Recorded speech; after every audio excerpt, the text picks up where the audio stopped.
ఆమెకు కొంచెం కునుకు పట్టిందని తెలియగానే ఇంటాయన లేచి పిల్లిని పూడ్చిపెట్టేందుకు పెరట్లో గుంట తవ్వుతున్నాడు. భూపతి సాయంతో త్వరలోనే గుంట తవ్వడం పూర్తయింది. ఇంటి యజమాని అతడికి ఇంకేదో చెప్పబోతున్నంతలో అతడి భార్య తలుపు తీసుకుని వస్తూ భర్తను, ఇంత చీకట్లో పెరట్లో ఏం చేస్తున్నావు అంటూ కోపంగా ప్రశ్నించింది. భార్యను చూస్తూనే ఇంటి యజమాని గాభరా పడిపోతూ గోనెను గుంటలోకి తోసి భూపతితో, నే వెళుతున్నాను బాబ్బాబు, నువ్వు కాస్త గుంట పూడ్చి మరీ వెళ్ళు అంటూ భార్యకు ఎదురు వెళ్ళాడు. ఆ భార్యాభర్తలు ఇంట్లోకి పోగానే భూపతి గుంట మీద ఇంత మన్ను కప్పి వీధి వాకిలి గుండా బయటకు వచ్చి గబగబా ఇంటికేసి నడవసాగాడు.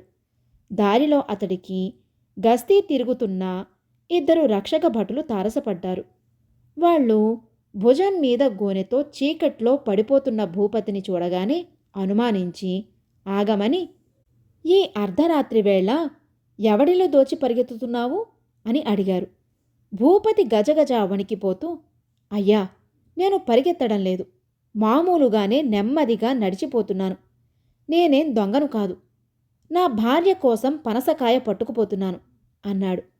ఈ మాట నమ్మమంటావా అంటూ ఒక రక్షకభటుడు చేతిలో ఉన్న కర్రతో గోనెను పొడిచాడు. ఆ వెంటనే గోనెలో నుంచి మ్యావ్ అన్న పిల్లి అరుపు వినిపించింది. భూపతికి చాలా ఆశ్చర్యం కలిగింది. భార్య వస్తున్నదన్న గాభరాలో ఇంటి యజమాని పనసకాయ ఉన్న గోనెను గోతిలోకి తోశాడన్నమాట. అతను చచ్చిందనుకున్న పిల్లి నిజంగా చావలేదు. తిండి తిప్పల్లేక సొమ్మసిల్లి పడిపోయి ఉంటుంది. రక్షక భటులిద్దరూ పిల్లి అరుపు వింటూనే పెద్దగా నవ్వి, నీ పెళ్ళాం పిల్లిని పనసకాయ అని పిలుస్తుందా? నువ్వేదో మంత్రగాడివని మా అనుమానం.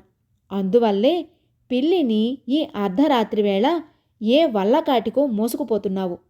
తెల్లవారి నీ అసలు స్వరూపం బయట పెట్టిస్తాం పద అంటూ భూపతి ఎంత చెబుతున్నా వినకుండా అతన్ని తీసుకుపోయి చెరసాలలో వేశారు.